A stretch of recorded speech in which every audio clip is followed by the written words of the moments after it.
Alright, so 294. This is a pretty quick one. Sorry. This is a pretty quick one. Torsade, twisting of the points. You can literally look at it and it kind of looks like it's twisting. It's pretty, you'll see it on the test and they'll say, what do you do? And the answer is magnesium sulfate, MgSO4. Now some of the things that can lead to torsade is, of course, prolonged QT. So what are some of those things? Antiarrhythmics. We'll get into antiarrhythmics. Holy moly, this is a really long chapter. We'll get to antiarrhythmics later. Antibiotics, macrolides, azithromycin, notorious for it. Antipsychotics, bonus points. Out of all the antipsychotics, I think aripiprazole has the least QT prolongation. And things like TCAs and ondansetron, also known as Zofran. So you always got to look at someone's QT and someone's corrected QT interval, which just corrects the QT interval for the rate. Okay. Congenital long QT intervals. It's like it says, it's typically due to an ion channel defect. Sometimes it can be due age-related. You can have like fibrosis of some of the conduction pathways, but it's 99 times out of 100 due to just problems with potassium channels. And of course, anytime you have a long QT, it can lead to torsade, which can then, obviously cause VFib and stuff. And then you're going to have to go into code blue protocols, so I hope you know that. And the two different types, really, I haven't ever seen these ones, but I'm, not a cardiologist. But in any case, I guess a good way to remember it is, no deafness in Ramona ward.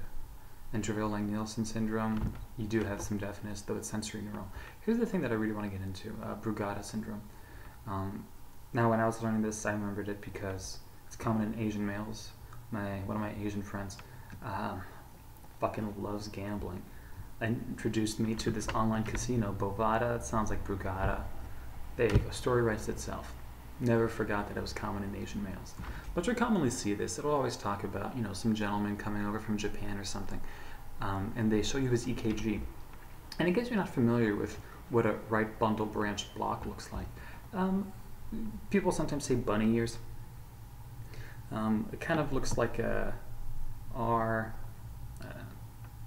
S, R prime or something. And in very different ways. Like you can have like a big R, tiny little S, another R prime. You can have just different variants of it. SR prime, whatever, SR.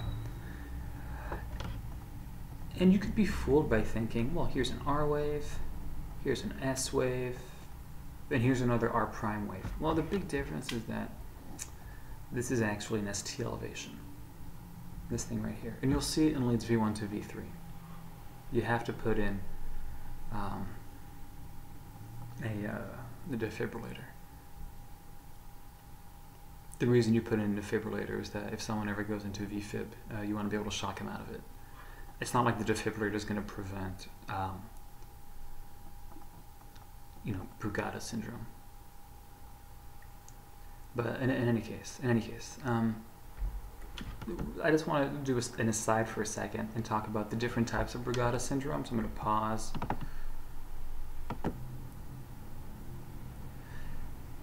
And then right here you have the 3 different types of Brugada syndrome. Here's the first one, and that's kind of the one that I was drawing. This just has the coved ST elevation.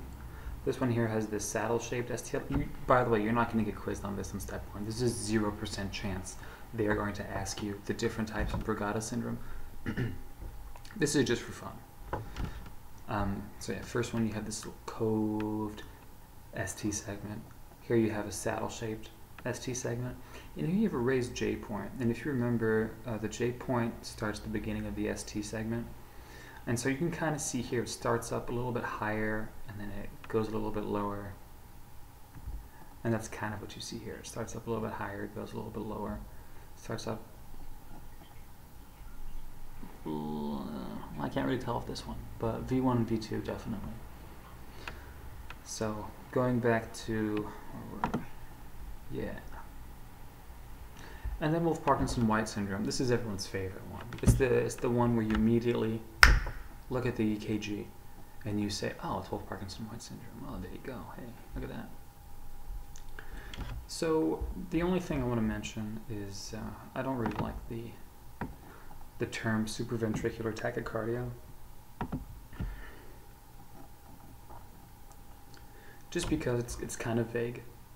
I don't know. I remember when I first learned about superventricular tachycardia, and I thought it was like a very specific EKG finding, and that's not the case. The reason being, supraventricular just means above the ventricles, and it just really means anything coming from the atria. Sorry, yeah, anything coming from the atria. So you can have AFib. I mean, that's supraventricular, you know.